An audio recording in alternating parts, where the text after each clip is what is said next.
The story kicks off in Kawasuki Town, which trembles from a massive explosion as a monstrous figure laughs, relishing the terrified screams of people running for their lives. Just then, a masked hero, Weblin, soars through the air and lands in front of the beast. The crowd breathes a sigh of relief on their hero's arrival. The monster, glaring, growls that despite losing countless times, this time will be different. He vows victory and claims he'll finally win the legendary 5-star belt. Cracking his fingers, he smirks and thanks the doctor for boosting his power to 120%. Weblin hesitates whether this creature was holding back before. He watches in shock as the monster with a smug grin warns him to witness its new identity. But as a bright light flashes, the terrifying creature shrinks into a tiny, cute monster Mira. His excitement vanishes instantly. Mira proudly strikes a fighter's pose, though the hero mocks her new form. Without hesitation, she charges forward and throws a punch with full force, grinning at her attack. But when she looks up, Weblin remains unfazed, calmly patting his shoulder with a smug grin. Her excitement shatters. Frustrated, she punches again, but Weblin barely reacts. As he turns away, she seethes, but he dismisses her, calling her no threat and refusing to fight the weak. Furious, she unleashes a flurry of attacks, but exhaustion overtakes her long before she lands a single meaningful hit. Panting and frustrated, she abruptly turns away, vowing revenge. Weblin watches as she storms off, muttering insults in defeat. As she enters Deathbiz, the den of monsters, Dr. Toku can't contain his excitement as he watches Mira's dazzling second form. However, her teary eyes and bewildered face throw him off. Before he can react, she rushes toward him, clinging to him as she sobs over her failure. Despite giving it her all, she couldn't steal the transformation belt. Apologizing repeatedly, she mourns that all his hard work was wasted. But Dr. Toku brushes off her worries, assuring her that she was a great help.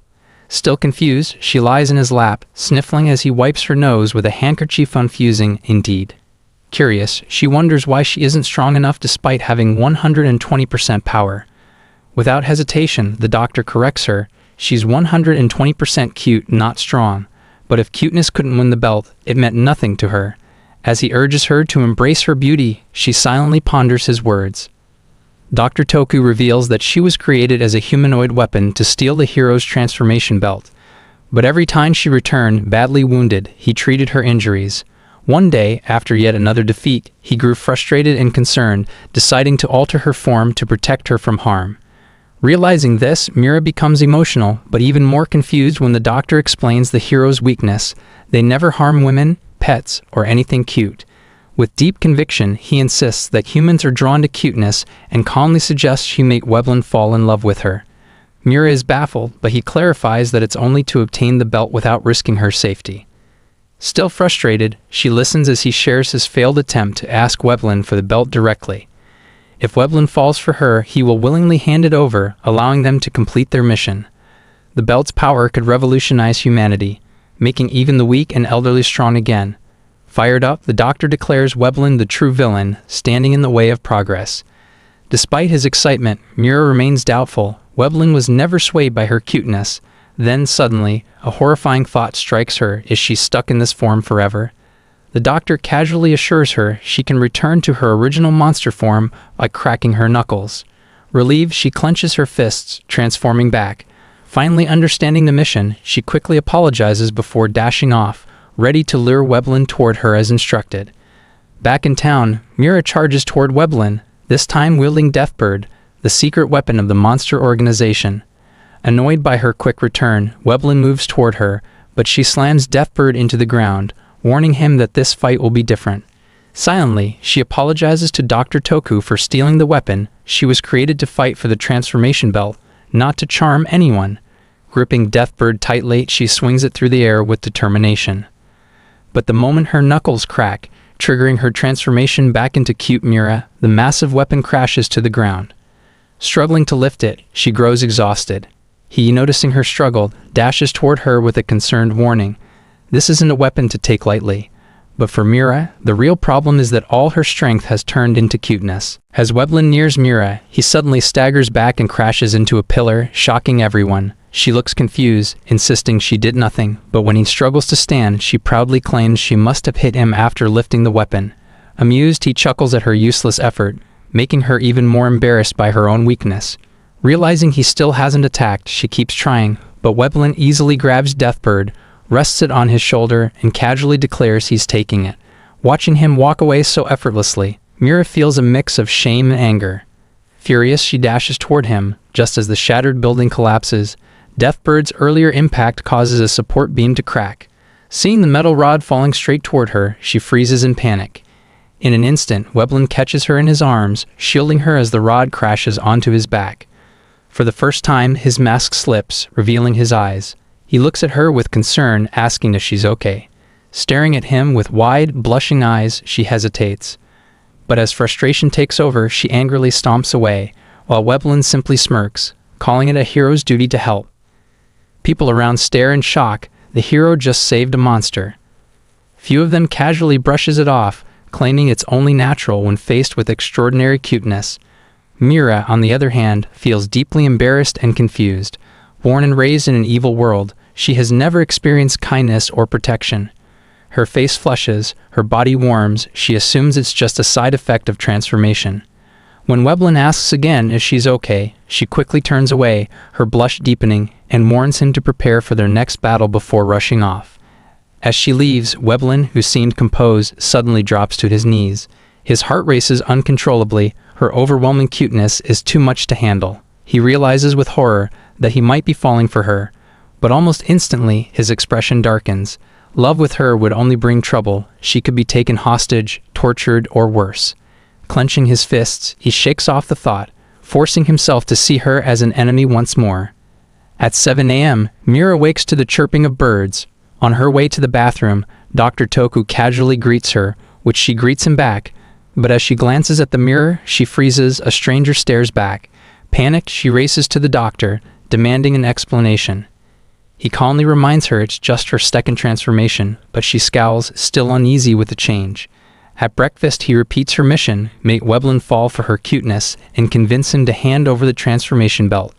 When he asks how she feels about her new form, she hesitates, cheeks burning. Proudly declaring himself a genius, he urges her to speak.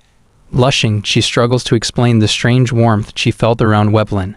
The doctor, utterly clueless, mistakes it for a cooling issue and offers to fix it.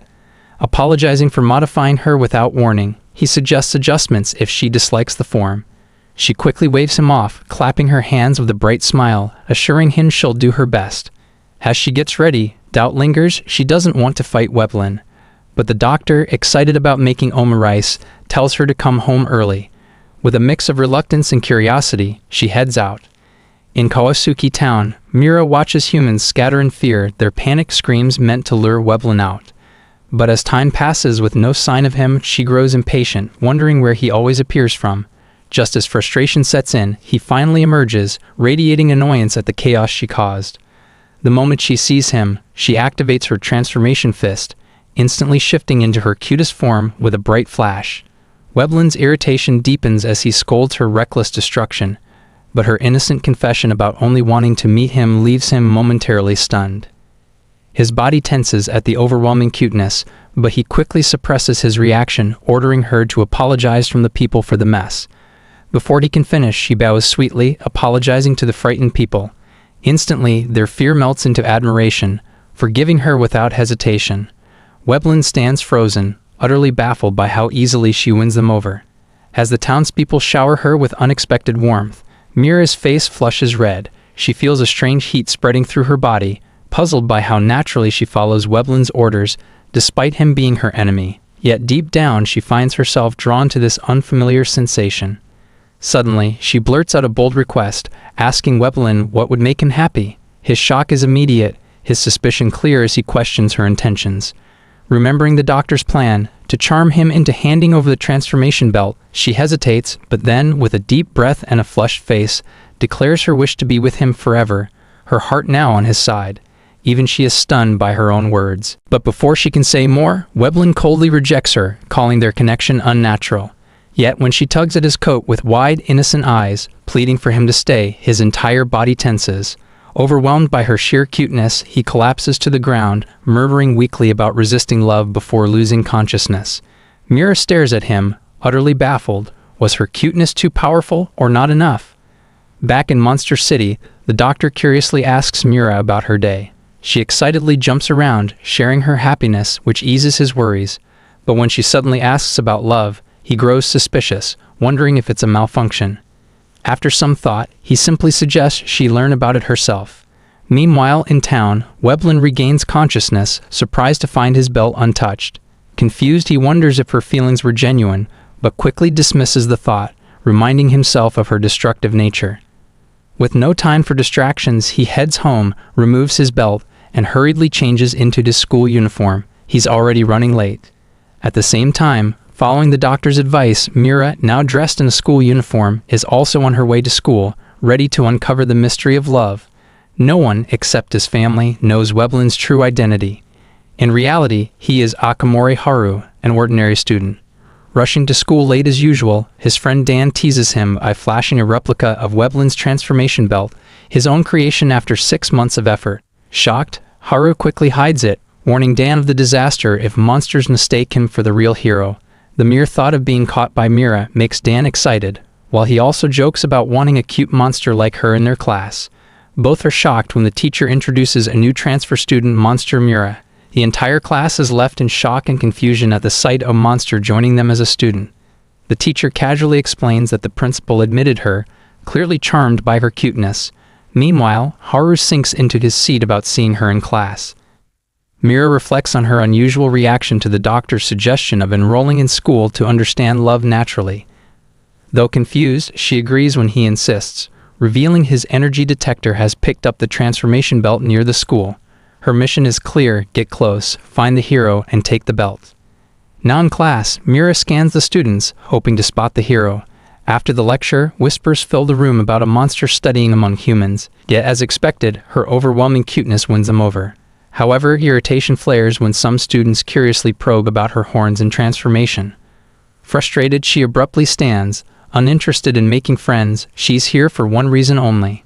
Monster Mira considers strategies to find a hero but nearly jumps in fear when Dan suddenly appears behind him. Towering over Haru with his massive frame, Dan excitedly introduces himself as Natsuba Dan, proudly declaring his nickname as Darling and insisting Mira can call him anything she likes. Annoyed by his non-stop chatter, Mira ignores him, instead focusing on finding the hero, someone strong and kind, just like the one who showed concern for her before. Though she has no clue who the hero is, Dan's casual question about her being in her first form sparks an idea. If she transforms, maybe the hero will show up. Without hesitation, she leaves Dan behind and shifts into her monstrous form. Moments later, a school-wide warning announces Mira's transformation, urging students to stay cautious. Surprisingly, the students react indifferently, used to the hero handling such matters. Dan, eager to witness the hero in action, decides to call Haru, only to realize once again that Haru is missing at the exact moment trouble begins. On the other side, Haru arrives in his hero form, shouting for Mira to stop. But instead of chaos, he finds her dangling midair in the corridor, her horns stuck in the ceiling. Shocked and confused, he watches as she flails her legs excitedly upon seeing him, explaining in her usual carefree way that her horns got cramped during transformation and remained lodged when she turned back. Debating whether helping her might cause trouble, he ultimately decides to assist. As he grabs her by the waist, she squirms from the ticklish sensation, accidentally kicking him in the face. Before he can react, she casually suggests getting her down with a piggyback ride. Flustered but determined to help, he carefully lifts her onto his shoulders. As they steady themselves, Mira giggles, teasing him for always being there when she's in trouble. He stiffly responds that his duty is to help everyone, including her. Now comfortably positioned on his shoulders, she leans down from above, her face hovering close as she curiously questions his true identity and his thoughts about her. With a bright, expectant smile, she asks for his honest feelings. Blushing, he avoids eye contact, struggling to resist her overwhelming cuteness. Frustrated by his lack of reaction, she scowls and orders him to put her down immediately. He obeys without hesitation, setting her on the ground. But as she presses him further about why he helps her despite being enemies, Haru, feeling increasingly flustered and lightheaded, loses control. With a sharp gust of wind, he abruptly takes off, crashing through a window as he hastily bids her farewell. As she gazes through the shattered window, Mira dashes toward the stairs to chase after Weblin, only to crash headfirst into something massive. Stumbling back, she looks up in shock. It's Dan's enormous belly. As he sweetly offers his hand, concern in his eyes, a jolt of recognition strikes her. The gesture, it's just like when the hero saved her before. But no, it's impossible. There's no way Weblin could have arrived so fast, and Dan's hulking frame is nothing like the hero's sleek, powerful form. Just as she's about to leave, disappointed, a faint sound catches her attention. Turning back, her breath hitches, her eyes widen in disbelief. Dan is holding a transformation belt, casually pretending he just happened to pick it up. Now Mira sets her sights on making Dan fall for her, hoping to snatch his transformation belt for the doctor's sake. She looks excited but also flustered. Her feelings for him aren't quite the same as with the real hero. In class, Haru watches them chat and laugh, mumbling jealously under his breath before quickly reminding himself he's not even interested in her. But the unease won't quit, especially when Mira's face turns crimson as she eagerly asks Dan about his favorite game. After a moment, Dan smirks and confidently suggests tag. Out on the playground, Mira cleverly changes her outfit and confidently declares the rules. The loser must obey the winner's every command. Haru, already irritated, grows even more confused by Dan's nervous reaction. With trembling hands, Dan quickly announces that he'll be the first to run, already anticipating his inevitable loss to Mira. At her signal, he casually takes off, laughing and enjoying the game at first. But the moment Mira transforms into her massive monster form, guaranteeing an easy catch, Dan's laughter dies, his eyes widen in terror, and with a trembling yelp, he stumbles to the ground, nearly fainting. Realizing his only chance at survival, he gathers every ounce of courage and bolts like his life depends on it. As Mira, in her monstrous form, chases a student across the playground, the entire class watches in concern from the window. But the moment they realize it's just Dan, panting and nearly collapsing from exhaustion, they lose interest and turn away. Only Haru, determined to help, dashes outside for the sake to help Dan. Meanwhile, Dan, still trembling, trips over his foot and crashes to the ground, his fate belt snapping apart with a loud crunch. Mira gasps, momentarily worried, until Dan, misinterpreting her concern, assumes she cares about him. She rudely corrects him. Her only concern is the transformation belt. But then she notices the broken belt is a fake. Just as realization dawns, she spots Weblin Hero charging toward them, shouting a warning not to harm Dan. At that moment, everything clicks. Dan was never the real one to begin with. Although Haru tries not to overthink, he rushes toward them to save Dan. But before he can act, Mira excitedly charges forward, only to shove him aside and send him crashing to the ground. Grinning triumphantly, she plops down on him, thrilled to have caught a real hero. She eagerly declares him the loser and demands he follow her instructions. But the moment she sees his furious glare and realizes Weblin Hero does not approve of her rules, she quickly scrambles off him, mumbling an apology. Haru, keeping his composure, calmly advises her not to transform so suddenly. Then, barely masking his jealousy, he adds that she shouldn't get too friendly with just anyone, clarifying, of course, that he's only concerned about public safety. Mira smirks, cheeks turning crimson as she catches on to his real intention. She agrees with a playful nod. Meanwhile, back in class, Dan sits in utter despair, mourning the loss of his transformation belt, the one he spent a month creating. Haru and Mira, sitting beside him, simply smirk at his misery. The next morning, Haru barely opens his eyes, groggily asking for the time. Mira, blushing, cheerfully greets him, but before he can respond, boom, a massive explosion throws him off the bed. Shaken, he rushes to the window, only to see Dan in a monstrous form, roaring and setting the planet ablaze in fury. Trembling, Haru watches as Dan, consumed by rage, accuses him of wasting time with Mira instead of protecting the town. Flustered and overwhelmed, Haru struggles to respond, but Dan forces him to choose Mira or his duty as a hero. The pressure builds until he jolts awake. Still unsettled, he climbs down, replaying the nightmare. The hesitation in his dream lingers, but he makes one firm decision. Love has no place in his mission. At the dining table, Haru greets his father, Akamori Itsumi, who curiously asks about his hero's work. Concerned, he reflects on Haru's tough duty, 3 years after inheriting the transformation belt, and the burden of handling monsters. Calm yet worried, he explains their family's mission, to protect the world from monsters sealed away during the Edo period. As he regretfully expresses his unfulfilled wish to carry out this duty himself, Akamori Riko enters, holding a mug, already irritated by her husband repeating the same story. Instantly, Atsumi's serious demeanor vanishes, replaced by childlike excitement. Beaming, he drops to the floor, clutching her legs, overwhelmed with joy just from seeing her face in the morning. His wife, thoroughly unimpressed, scolds him. Watching this embarrassing display, Haru silently decides falling in love is a mistake he will not make. When he curiously asks how his father would protect the town from monsters, Atsumi, peeking from behind the table, proudly reveals his strategy, motivating people to run away. Disappointed yet relieved to be the hero instead, Haru feels reassured.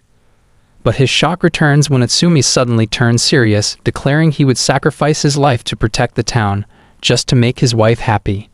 Riko, irritated, scolds him not to die before her, which instantly melts his expression into soft adoration. He lovingly reassures her that he won't, since his death would only make her sad. However, her blunt reply, that she simply doesn't want to arrange his funeral, leaves him crestfallen. Sulking, he accuses her of hiding her embarrassment behind harsh words. Annoyed by her family's endless talk about hero duties instead of discussing ways to earn money, Riko grows increasingly irritated. When Haru calmly argues that hero work is more important than money, her frustration peaks. She immediately bans him from receiving any money for 6 months.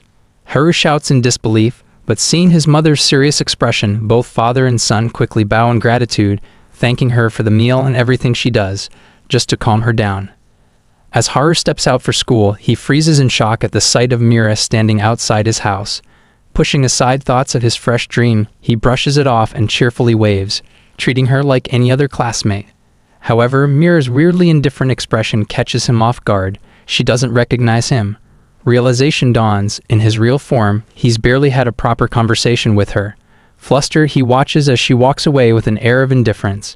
At lunchtime, Dan excitedly suggests going to the school store to buy snacks, while Mira eagerly opens her lunchbox. Her mouth waters at the sight of the delicious food, but as she stands to wash her hands, she accidentally hits the table with her leg. In an instant, her open lunchbox tumbles to the floor, spilling everything. Staring at the mess, she shouts in disbelief, devastated by the loss. The thought of how effortfully and lovingly the doctor prepared her meal brings tears to her eyes. Noticing the entire class watching, she quickly wipes her tears, trying to compose herself. But when 2 classmates approach and kindly offer to share their lunch with her, she becomes even more emotional, this time, unable to hold back her tears. While having lunch with them, the girls introduce themselves. Hamusika, cheerful and excited, and Wigura Miu, a masked girl with a cold demeanor. Both express happiness at meeting Mira. As Mira munches on the food, she briefly recalls the hero's warning not to get too close to people too quickly. But she shrugs it off, reasoning that it only applied to her first transformation. Grateful, she thanks the class representatives for their help. Sika excitedly gushes about becoming friends with a monster, while Miu, keeping her icy composure, bluntly asks if Mira enrolled just for the transformation belt and sternly warns her not to put anyone in danger. When Mira deliberately hides her true mission and instead claims she's at school to learn about love, both class representatives are shocked. They exchange confused, flustered glances before their faces turn red with excitement. Immediately, they bombard her with questions, eagerly asking if she has a crush on someone in class. Seika teasingly laughs, joking that even as a monster, Mira still can't win against her crush. Overwhelmed by their curiosity, Mira firmly denies being in love, insisting she's just trying to understand what love is, but the girls decide to test her, advising her to think of someone who makes her feel strange. As Mira recalls the Weblin hero, her cheeks flush deep red. Seeing this, both girls squeal with excitement, convinced they've just witnessed the signs of love. Realizing that she's the one who has fallen in love instead of the hero, Mira clenches her fists on the table in frustration. The 2 girls try to calm her down, explaining the different types of love people experience. After school, as she walks home, Mira feels disappointed that she learned nothing about making the hero fall for her. Instead, she's furious, grinding her teeth at the thought of falling for him herself. "This doesn't suit a monster," she mutters, reminding herself of her promise. She must not fall in love with him, or else he'll end up controlling her life. Mira's angry scowl instantly shifts to excitement the moment she spots Weblin hero. Overjoyed, she runs and twirls around him, eagerly expressing her admiration. When he explains he's on patrol, she proudly assures him she's not causing any trouble. Curious, she briefly wonders if she's seen him somewhere before, but quickly brushes off the thought. Instead, with flushed cheeks and a stammer, she confesses how her anger vanishes when she sees him and how he warms her heart. But rather than responding, he simply walks away. Irritated, she grabs his hand, insisting he listen to her completely. Desperate to escape, he immediately jumps and flies off. Watching him flee, Mira smirks mischievously, confident in her progress. The next day, after spending time playing with children in his heroic form, Haru happily exits the park, declaring it a peaceful and uneventful day. But his relief vanishes the moment he spots an abandoned baby cart with no guardian in sight. Approaching cautiously, he leans in to check on the child, only to freeze in shock. Inside the cart sits Mira, dressed in an overly childish outfit, complete with a baby pacifier in her mouth. As soon as she sees him, she beams with excitement, her cheeks flushing red, and eagerly asks for his opinion on her cuteness.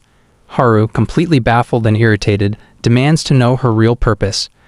But instead of answering, Mira's excitement only grows, realizing that the doctor's theory was correct. Weblin Hero really is affected by her cuteness. Determined, she reminds herself of her true goal, not just to make him fall for her, but to render him unconscious with her overwhelming adorableness, and finally steal his transformation belt. Mira's excitement shatters instantly when Haru barely reacts to her act, his expression filled with nothing but annoyance.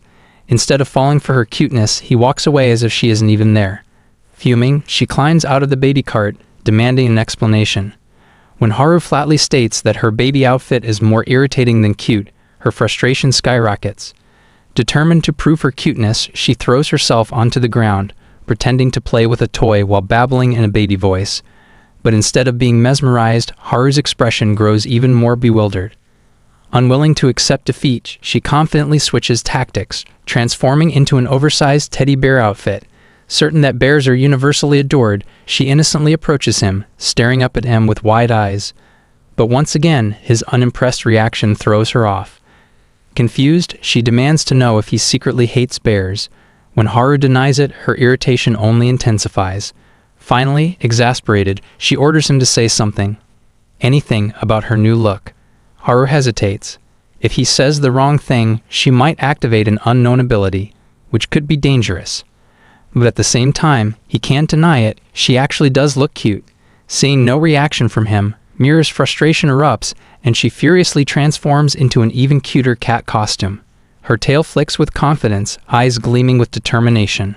Haru stiffens, feeling himself sink into the overwhelming charm radiating from her.